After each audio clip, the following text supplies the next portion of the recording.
Let's imagine, if you will, for a second. You walk into a friend's house, a good friend. You've been friends for a pretty good little bit amount of time.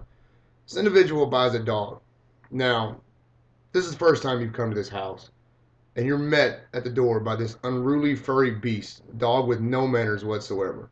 Dog's jumping all over you, acting a fool.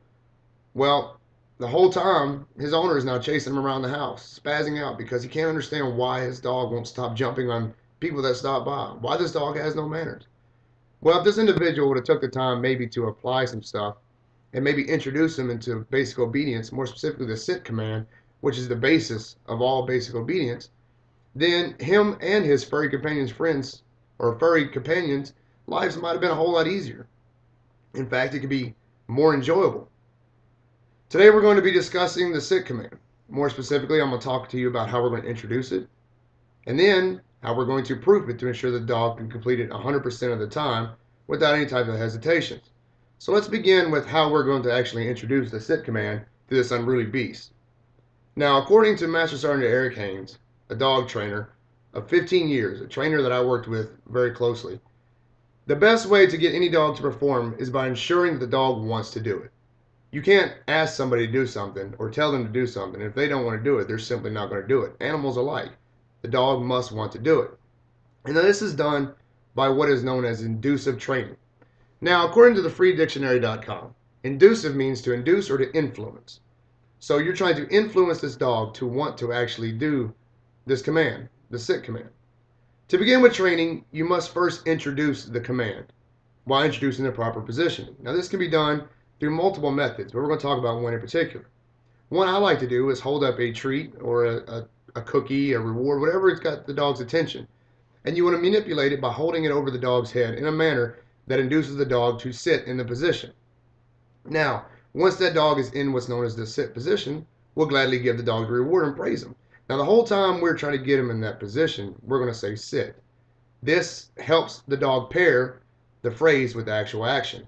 And then he's rewarded on it, so that helps actually remind the dog that that's what he's supposed to be doing. Now, once the dog's in the position, a reward must be given. I like to give both physical and verbal praise. Physical being the reward, and the verbal praise being just a simple little good boy, a pet. And this must be given to help reinforce the positioning of the command. Now, as the dog becomes proficient in the task, we're simply going to withdraw some of the reward to see if the dog's actually doing it on his own or if he's just reacting to the reward. Now that the dog has been introduced to it and is becoming more proficient at the command, now it's time to begin proofing the dog. Now, proofing a dog is a simple art of ensuring the dog understands the command and that he's willing to perform it, no matter the distractions or circumstances. This is done through what's known as compulsion training. Now, again, according to the freedictionary.com, compulsion is the irresistible impulse to act regardless of the rationality of the motivation. Compulsion is applied to dog training by the withholding of a positive reward if the dog does not comply with command. Now, these exercises must be executed with gradual decrease in the reward for the correct response. In other words, if the dog does it, sometimes we're going to withhold the reward and just give him a verbal praise.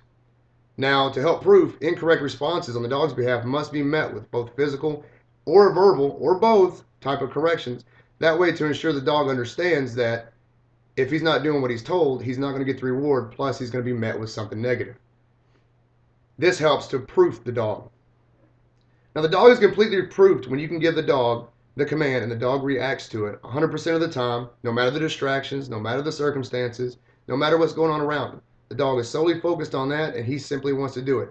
Now we've kind of moved on from the reward to where he wants to do it just to please you. Now that our dog is completely proofed, let's recap of how we transitioned an uncontrollable dog into man's best friend.